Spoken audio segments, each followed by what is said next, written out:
अस्सलाम वालेकुम dear students, मैं हूं एहसानुल्लाह, आपका साइंस एंड इंग्लिश मेंटोर। उम्मीद करता हूं आप सब बेहतर होंगे। डियर स्टूडेंट्स, आज हम अपने इंग्लिश के हवाले से तीसरा लेक्चर अपलोड करने जा रहे हैं। इंग्लिश में हमने बहुत ही एक इम्पॉर्टेंट टॉपिक को छेड़ा है, उसको स्टार्ट किया है, एक इम्पॉर्टेंट सब्जेक्ट, और वो है एसे राइटिंग। एसे राइटिंग बहुत इम्पॉर्टेंट है, ख़ासकर एग्जामिनेशन पॉइंट ऑफ व्यू से, और उन स्टूडेंट्स के लिए जो कि कम्पिटिटिव एग्ज़ाम्स में अपेयर होते हैं, तो वहाँ पर एसे राइटिंग सब्जेक्ट जो है वो एक डिसाइडिंग पेपर होता है। तो इसलिए मैंने जो है सबसे पहले इंग्लिश के अंदर ये एसे राइटिंग की वीडियोस स्टार्ट की है। दो वीडियोस मैंने अपलोड की है। पहली वीडियो में मैंने ये बताया है कि जब आप एसे लिखते हैं तो एग्ज़ामिनर आपके एसे राइटिंग से किन किन चीज़ों की असेसमेंट करता है, किन किन चीज़ों को देखता है। और नंबर टू, जो दूसरी वीडियो है उसमें मैंने ये डिस्कस किया है कि जब आप एसे लिखते हैं तो एसे में आप क्यों फेल हो जाते हैं, उनके रीजंस को मैंने बहुत ही डिटेल के साथ डिस्कस किया है। तो आप उन दो वीडियोस को भी ज़रूर देख लीजिएगा ताकि आपको मज़ीद ये कंसेप्ट क्लियर हो जाए। आज हम बाकायदा तौर पर एसे होता क्या है, उसका स्ट्रक्चर क्या है, एसे बनता किस तरह है, उसका फॉर्म क्या है, और एसे के अंदर क्या क्या चीज़ें होती हैं, तो हम उसको आज से जो है वो डिस्कस करने जा रहे हैं। आज मतलब इसका जो पहला एसे स्ट्रक्चर का जो पहला लेक्चर है उसमें मैं आपको बताऊंगा कि असल में एसे होता क्या है, एसे कहते किसको है। बिफोर कि मैं आपको उसकी डेफिनेशन बताऊं, एसे की हिस्ट्री बताऊं, उसकी जो है वो लिटरल मीनिंग मीनिंग बताऊं, या कोई और एग्जांपल्स बताऊं, मैं आपको एक मिसाल देना चाहता हूं। आप ये समझिए कि आप स्टूडेंट्स हैं, क्लास में बैठे हुए हैं, और मैं आपका जो है मेंटोर हूँ, आपका टीचर हूँ, जो जो आपको पढ़ाने आता है क्लास में। जब मैं क्लास में आता हूँ तो क्लास में बहुत सारे स्टूडेंट्स बैठे होते हैं, और मैं बोर्ड पे लिखता हूँ कि आपने एक टॉपिक में लिखता हूँ बोर्ड पे। फॉर इंस्टेंस मैं लिखता हूँ कि कॉजेज़ ऑफ पॉवर्टी, गुर्बत के क्या कॉजेज़ है, कॉजेज़ ऑफ पॉवर्टी। और वहाँ पर फॉर इंस्टेंस वहाँ पर 50 स्टूडेंट्स बैठे हुए हैं, तो मैं इनसे कहता हूँ कि कॉजेज़ ऑफ पॉवर्टी पे आप सब ने लिखना है। तो वो सब लिखना शुरू कर देंगे। तो जब वो सब लिखेंगे और मैं जब सबकी जो है राइटिंग को चेक आउट करूँगा, तो मुझे पता चल जाएगा कि किसी स्टूडेंट ने जो है कुछ कॉजेज़ लिखे हैं, किसी और स्टूडेंट ने कुछ और कॉजेज़ लिखे हैं, किसी ने पॉवर्टी के कॉजेज़ जो है वो इन इकोनॉमिक इनइक्वालिटी लिखी है, किसी ने पॉवर्टी के कॉजेज़ करप्शन को लिखा है, किसी ने पॉवर्टी कॉजेज़ को जो है लैक ऑफ टेक्निकल एजुकेशन लिखा है, किसी ने कॉजेज़ ऑफ पॉवर्टी को जो है वो बैड गवर्नेंस लिखा है, किसी ने जो है वो कॉजेज़ ऑफ पॉवर्टी को लेज़ीनेस लिखा है, किसी ने जो है वो पॉवर्टी की कॉजेज़ को जो है वो इग्नोरेंस वगैरह वगैरह ये उसने लिखा है। तो डियर स्टूडेंट्स, इस मिसाल में आपको क्या समझ आया? हर स्टूडेंट जो है उसने अपना एक पॉइंट ऑफ व्यू पेश किया। हर स्टूडेंट ने अपनी समझ के मुताबिक जो है लिखा। हर स्टूडेंट का अपना एक ख्याल था, हर स्टूडेंट के अपने आर्गूमेंट्स थे, और हर स्टूडेंट की अपनी एक एक पर्सपेक्टिव था, हर स्टूडेंट ने इस टॉपिक को अपनी नज़र से देखा। तो पॉवर्टी के कॉजेज़ का मैंने पूछा, उस पर हर स्टूडेंट ने इज़हार ख़्याल किया अपने अपने सोच से। और मुझे कैसे उनकी सोच का पता चला? उनकी राइटिंग से। उन्होंने मुझे लिख कर दिया, उन्होंने लिख कर वो चीज़ मेरे सामने पेश की, वो टॉपिक मेरे सामने पेश किया। तो ये है एसे। आई होप आपको समझ आ गया होगा कि एसे का मतलब ये है कि आप किसी भी टॉपिक के बारे में जो आप सोचते हैं, जो आप समझते हैं, जो आपके पास आइडियाज़ है, जो आपका पॉइंट ऑफ व्यू है, जो आपका पर्सपेक्टिव है, उस एसे के पॉइंट ऑफ व्यू से ये जितनी भी आप चीज़ें हैं, जब आप उसको राइटिंग के ज़रिए कम्युनिकेट करते हो, जब आप ये राइटिंग के ज़रिए किसी को बताते हैं, तो इसको हम कहते हैं एसे। आई होप आपको समझ आ गया होगा। एक दूसरी एग्जांपल मैं आपको देता हूँ। फॉर इंस्टेंस आपने किसी सफ़र पे जाना है, आपने ट्रैवल करना है, तो सबसे पहले आप उस ट्रैवलिंग के बारे में, आपने वो ट्रैवल कर दिया, आपने ट्रैवलिंग कर ली, आप अपने डेस्टिनेशन पे पहुंच भी गए। अब आप जो है वो मतलब आप बैठ के आप चाहते हैं कि मैं उसके बारे में लिखूं। तो जब आप लिखना शुरू करेंगे तो सबसे पहले आप लिखने में आप ये बताएंगे कि मैंने ट्रैवलिंग करनी है। अच्छा, अपना डेस्टिनेशन बताएंगे कि मैंने कहाँ पे ट्रैवलिंग करनी है। तो सबसे पहले आप इंट्रोडक्शन दोगे। फिर उसके बाद जब आप ट्रैवलिंग कर रहे थे तो आप डिफरेंट पॉइंट्स पर जो है वो जाकर रुक रहे थे। किसी एक पॉइंट पे आप रुके तो वहाँ पर आपने डिफरेंट चीज़ों को एक्सप्लोर किया, देखा। फिर दूसरे पॉइंट पे आप रुके, दूसरे पॉइंट पर आपने डिफरेंट चीज़ों को एक्सप्लोर किया, फिर इसी तरह पॉइंट्स बाय पॉइंट्स आपने वो सारी चीज़ें लिखी। तो पहले आपने इंट्रोडक्शन दिया, फिर आपने बॉडी में बीच में आपने बताया कि आपने किन किन पॉइंट्स को एक्सप्लोर किया।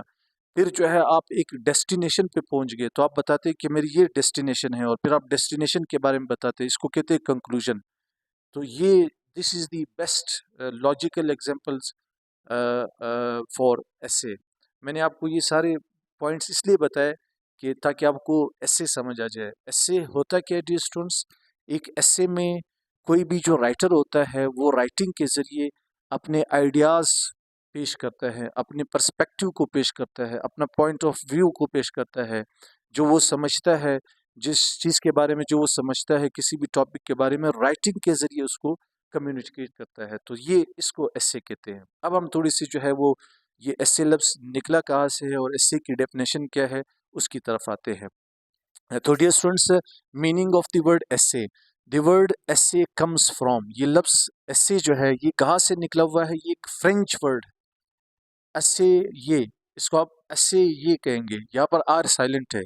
एसे जो है ये फ्रेंच वर्ड एसे ये से निकला है, जिसका मतलब है टू ट्राई, टू अटेम्प्ट, कोशिश करना, मतलब जद्दोजहद करना, ट्राई करना, मतलब अटेम्प्ट करना। तो ऐसे जो है वो फ्रेंच वर्ड ऐसे ये से निकला है, जिसका मतलब है कोशिश करना। किस किस चीज़ की कोशिश करना, व्हाट टू ट्राई। अब जो है एक आदमी यहाँ से यहाँ भागता है, ये भी एक कोशिश है। एक आदमी जो है वो मतलब सुबह जल्दी उठने की कोशिश करता है, ये भी एक कोशिश है। तो ऐसे में किस चीज़ की वो कोशिश करता है, ऐसे में वो अपनी आइडियाज़ को राइटिंग के ज़रिए लोगों तक सही मानों में एक लॉजिकल सेंस में पहुंचाने की कोशिश करता है, ताकि लोग उसकी बात को समझ सके। तो ऐसे जो है ये एक फ्रेंच वर्ड ऐसे ये से निकला है, जिसका मतलब है to try or to attempt. What to try यहाँ पे मैंने डिटेल में लिखा है, in the context of an essay. Essay के कंटेक्स्ट में टू ट्राई का मतलब ये है, to try attempt means to explore, मुतालिया करना, गौर करना, एग्जामिन गौर करना, और आर्ग्यू अपने दलाइल पेश करना, अ पर्टिकुलर आइडिया और टॉपिक, किसी भी टॉपिक के बारे में अपने दलाइल को पेश करना, उसको पेश करने की कोशिश करना राइटिंग के ज़रिए, इसको कहते हैं to try. When you write an essay, जब आप एक essay लिखते हैं, you are essentially attempting to convey your thoughts and perspectives on that subject। जब आप essay लिखते हैं तो आप किसी भी सब्जेक्ट के बारे में, जिस सब्जेक्ट के ऊपर आप essay लिखते हैं, उस सब्जेक्ट के बारे में आप क्या समझते हैं, राइटिंग के ज़रिए आप उसको कम्युनिकेट करवाना चाहते हैं, इसकी आप कोशिश करते हैं। You are trying to reflect on your own thoughts, आप अपनी आइडियाज़ को पेश करने की कोशिश करते हैं, एंड फीलिंग्स, अपने एहसासात को, अबाउट अ सब्जेक्ट और टॉपिक। तो डियर स्टूडेंट्स, एसए का मतलब है ट्राई। क्या ट्राई करना, टू ट्राई, टू अटेम्प्ट, कोशिश करना। आप ये कोशिश करते हैं कि जो आप सोचते हैं, जो आप फील करते हैं, जो आप समझते हैं, जो किसी भी टॉपिक के बारे में आपके आइडियाज़ है, उसको राइटिंग के ज़रिए आप कम्युनिकेट करते हैं। तो इसको कहते हैं एसे। अब एसे जो है उसकी डेफिनेशन की तरफ आते हैं। हिस्ट्री, पहले मैं आपको जो है इसकी हिस्ट्री बता दूं। सबसे पहले ये जो एसे है, किस जो है किस शख्सियत ने एसे लिखना जो है वो शुरू किए। सबसे पहले एक फ्रेंच राइटर थे, उसका नाम था Michel de Montaigne. Michel de Montaigne, it was first used by French writer Michel de Montaigne in the 16th century. 16th century में ये एक फ्रेंच राइटर थे, जिसने शॉर्ट स्टोरीज लिखना शुरू की। वो इन स्टोरीज के हवाले से इन स्टोरीज के ज़रिए अपनी फीलिंग्स को जो है वो लोगों को बताना चाहता था राइटिंग के ज़रिए। तो सबसे पहले जो है ऐसे राइटिंग कहाँ से स्टार्ट हुई, एक French writer Michel de Montaigne in the 16th century, who wrote short pieces to explore his thoughts. तो ये मैंने आपको एसे का लिटरल मीनिंग भी बताया, और ऐसे जो है उसकी हिस्ट्री भी बताई, एग्जाम्पल भी दी। अब डियर स्टूडेंट्स, ऐसे की डेफिनेशन की तरफ आते हैं। डेफिनेशन तो आपको, आई होप आपको बहुत क्लियरली जो है अब समझ आ गया होगा। सिर्फ इसको अभी रीड आउट करते हैं। What is essay in simplest words. Simplest words में आपको समझाने की मैं कोशिश कर रहा हूँ। A short piece of writing, ये एक शॉर्ट पीस ऑफ राइटिंग है, ये एक पीस ऑफ राइटिंग है, ये राइटिंग का एक पीस है। लॉन्ग भी हो सकता है, शॉर्ट भी हो सकता है। A short piece of writing that shares your ideas about a topic, किसी भी टॉपिक के बारे में जो आपके आइडियाज़ है उसको शेयर करता है, इसको ऐसे कहते हैं। आप क्या समझते हैं, आपका क्या पर्सपेक्टिव है किसी भी टॉपिक के बारे में, उस पर्सपेक्टिव को, उसका उस पॉइंट ऑफ व्यू को राइटिंग के ज़रिए किसी के सामने पेश करना ताकि उसको समझ आ जाए, इसको कहते हैं एसे। दोबारा देखें, a short piece of writing that shares your ideas about a topic। अच्छा, essay means what I say। essay, I say, जो मैं समझता हूँ। what I say, मैं क्या समझता हूँ किसी भी टॉपिक के बारे में, किसी भी सब्जेक्ट के बारे में। what you think, essay means what I say, जो मैं समझता हूँ। what I think, what is my point of view about a particular subject।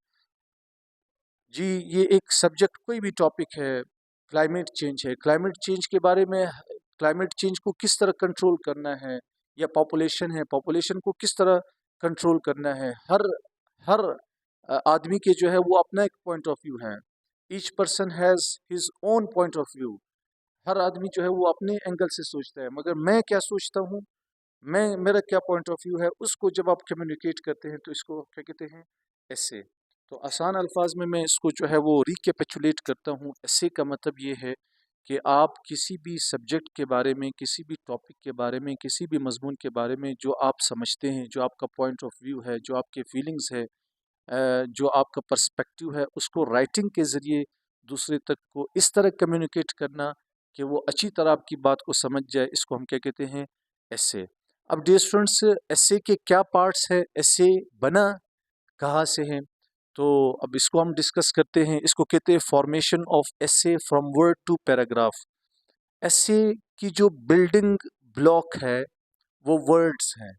Building block जो बेसिक यूनिट है जिससे कि कोई चीज़ बना होता है। फॉर इंस्टेंस, इंसान जो है या लिविंग ऑर्गेनिज्म है, उसकी जो बिल्डिंग ब्लॉक है जिससे वो बना होता है वो सेल है।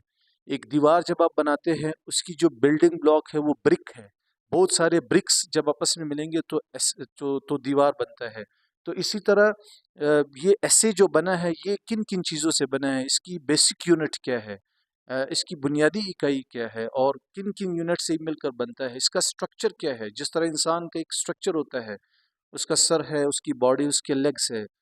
जिस तरह प्लांट्स का एक स्ट्रक्चर होता है, प्लांट्स के अंदर जो है वो स्टेम्स है, लीव्स है, उसके अंदर जो है वो रूट्स है, ये और हर पार्ट का जो है वो एक डिफरेंट फंक्शन है। तो इसी तरह ऐसे जो है वो किस तरह बनता है। ऐसे की जो बिल्डिंग ब्लॉक है, सबसे पहले वर्ड्स, बहुत सारे जब अल्फ़ाबेट्स आपस में मिलते हैं तो वर्ड्स बनता है, वर्ड्स बनते हैं। जब बहुत सारे अल्फ़ाबेट्स ABCD जब ये आपस में मिलते हैं तो वर्ड्स बनते हैं। और जब बहुत सारे वर्ड्स आपस में मिलते हैं तो सेंटेंसेस जो है वो बनते हैं। और जब बहुत सारे सेंटेंसेस आपस में मिलते हैं तो पैराग्राफ बनता है या पैराग्राफ्स बनते हैं। और फिर जब बहुत सारे पैराग्राफ्स आपस में मिलते हैं तो इस पे क्या बनता है, ऐसे बनता है। इस डायग्राम को आप गौर से जो है वो देखें। वर्ड्स मिलकर, words combine to form sentences, sentences combine to form paragraphs, paragraphs combine to form essay. अब वर्ड की डेफिनेशन क्या है, वर्ड जो है वो बेसिक यूनिट, किसी भी लैंग्वेज का जो बेसिक यूनिट होता है उसको वर्ड कहते हैं। वर्ड जो है जब अल्फ़ाबेट्स आपस में मिलते हैं, कोई ऐसा लफ्ज़ बनाए जिसका कोई मानी हो, उसको वर्ड। अब कोई हर जो है हर अल्फ़ाबेट की कम्बिनेशन को आप वर्ड नहीं कह सकते। बहुत सारे अल्फ़ाबेट्स आपस में मिलेंगे तो वर्ड बनता है, और वर्ड की कोई ना कोई मीनिंग होनी चाहिए, कोई ना कोई सेंस होना चाहिए। वर्ड्स, वर्ड क्या है, basic unit of language which carries meaning. Sentences क्या है, ग्रुप ऑफ वर्ड्स। जब वर्ड्स आपस में मिलते हैं तो sentence. For instance, I deliver a lecture, ये भी एक सेंटेंस बन गया। तो मैंने ये सेंटेंस को आप देखिए, इसमें वर्ड्स है, आई है, डिलीवर है, अ है, लेक्चर है, ये सारे वर्ड्स जब आपस में मिलते हैं तो जो है वो सेंटेंस या सेंटेंसेस बन जाते हैं। मगर सेंटेंस भी वर्ड्स की ऐसी कम्बिनेशन हो कि उनके मिलने से कुछ ना कुछ सेंस बनता हो। ये ना हो कि आपने वर्ड्स को आपस में मिलाया मगर इनका कोई सेंस ना हो। तो वर्ड्स जो है आपस में मिलकर सेंटेंसेस बनाते हैं, और फिर सेंटेंसेस को जब आप लॉजिकली एक दूसरे के साथ कंबाइन करते हो, सेंटेंसेस की भी जब आप इस तरह कम्बिनेशन करते हो कि वो कुछ सेंस बनाए, तो फिर पैराग्राफ बनता है। पैराग्राफ के अंदर जो है वो सेंटेंसेस होती हैं जो एक दूसरे के साथ लिंक होती है, और वो एक आइडिया को पेश करते हैं। एक ही पैराग्राफ में जो है वो डिफरेंट आइडियाज नहीं हो सकते हैं। यहाँ पे लिखा है group of sentences which which has one topic sentence. एक ऐसा ग्रुप ऑफ सेंटेंसेस जिसका एक टॉपिक सेंटेंस हो, एक कंट्रोलिंग आइडिया हो, एक थीम हो। और फिर जब पैराग्राफ्स आपस में मिलते हैं तो ऐसे बनता है। अब डियर स्टूडेंट्स, सबसे पहले जो आपने मेहनत करनी है वो ऐसे स्टार्ट होता है वर्ड से, और फिर वर्ड्स के बाद जो है वो सेंटेंसेस है, वर्ड वर्ड के बाद सेंटेंस है। तो आपने सबसे पहले जो मेहनत करनी है वो है वर्ड पर करनी है, फिर उसके बाद सेंटेंस पे करनी है। वर्ड पर क्या मेहनत करनी है, अल्फाज पर क्या मेहनत करनी है। आपके अल्फाज बहुत कमज़ोर हैं। जब आप जब जब ये दीवार है, जब ब्रिक जो कि इसकी बिल्डिंग ब्लॉक है, अगर वो ब्रिक ही कमज़ोर होगा तो सारी दीवार जो है वो गिर जाएगी। जब आपका वर्ड कमज़ोर होगा तो आपका सेंटेंस कमज़ोर हो जाएगा, और जब सेंटेंस कमज़ोर हो जाएगा तो आपका पैराग्राफ, और जब पैराग्राफ कमज़ोर हो जाएंगे तो आपका एसे जो है वो कमज़ोर हो जाएगा। तो इसलिए एस्से की जो बिल्डिंग ब्लॉक है वो वर्ड है। आपने वर्ड पर मेहनत करनी है, फिर वर्ड के बाद आपने तरतीब के साथ सेंटेंस पे मेहनत करनी है, फिर सेंटेंसेस पर मेहनत करने के बाद आपने पैराग्राफ्स पे मेहनत करनी है, और फिर पैराग्राफ्स के बाद आपने एस्से। अब वर्ड्स पर क्या मेहनत है, वर्ड्स को आपने खूबसूरत बनाना है। एक टेक्निक है जिससे आप वर्ड को खूबसूरत बना सकते हैं, इसको कहते हैं डिक्शन। और सेंटेंसेस को भी आपने खूबसूरत बनाना है। एक टेक्निक है जिससे सेंटेंसेस को खूबसूरत बनाए जाते हैं, इसको कहते हैं डिक्शन। तो अगले जो है वो लेक्चर में हम डिक्शन और सिंटैक्स, सेंटेंसेस को खूबसूरत बनाना, इसको सिंटैक्स कहते हैं। तो अगले लेक्चर में इंशाल्लाह मैं आपको बताऊंगा कि वर्ड्स के अंदर जो है वो डिक्शन क्या होता है, और जो सेंटेंस है उसके अंदर सिंटैक्स क्या होता है। आई होप कि आज का लेक्चर आपको समझ आ गया होगा। जो है इसको अच्छी तरह आप आखिर तक वीडियो देख ले, और इंशाल्लाह जो इस लेक्चर को जो बिल्कुल फ्रॉम बेसिक, जिसको बिल्कुल ऐसे की कोई नॉलेज ना हो, वो भी इंशाल्लाह इससे ज़रूर फ़ायदेमंद होगा। अपना ख्याल रखिएगा और आसपास लोगों का भी ख्याल रखिएगा। चैनल को लाइक कीजिए, सब्सक्राइब कीजिए और शेयर कीजिए, तो ताकि हमारी भी अप्रिसिएशन हो और इससे दूसरों को भी फ़ायदा पहुँचे। अल्लाह हाफ़िज़।